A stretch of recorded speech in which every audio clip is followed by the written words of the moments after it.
As parts of the world struggled with a fallout from COVID-19, China has emerged relatively unscathed. While Q4 GDP was up 6.5% on year, beating expectations. For the full year, the economy grew 2.3%. It's the lowest number in more than 40 years, but it is still growth when many countries have reported contractions.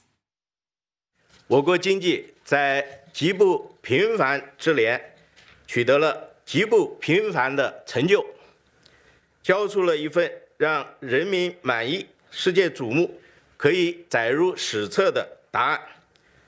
这些成绩是在新冠肺炎疫情肆虐全球、世界经济陷入严重衰退、外部环境更加复杂严峻的情况下取得的，来之不易，成之维艰。 Olivia Seong explains why China's bucked the trend and what's likely to happen next.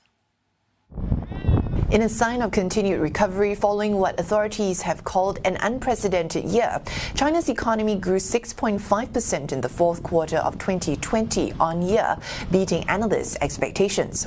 It's a sharp recovery after the country registered a 6.8% decline in the first quarter of last year, which was its first contraction in decades.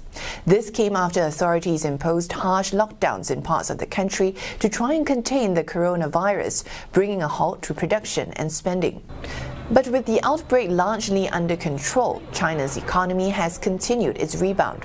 This has also been buoyed by strong export demand. Economists point to how China has provided medical supplies and electronics to those working from home. But while China's full-year growth came in at 2.3%, this is still the slowest the economy has grown in over 4 decades, also a contrast to the 6% growth seen in 2019.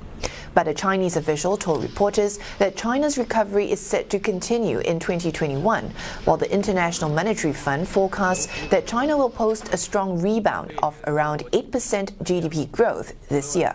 我国的经济是有基础也有条件呢，延续稳健复苏的态势的，虽然当前疫情防控、外防输入、内防反弹的压力仍然较大，但我国经济长期向好的基本面没有改变，而且正在显现。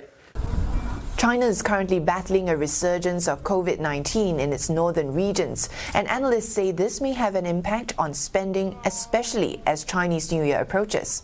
Despite a strong showing in industrial production, China's consumption figures have lagged behind, a key indicator of this seen in retail sales, which contracted by 3.9% year-on-year, although it gained 4.6% in December.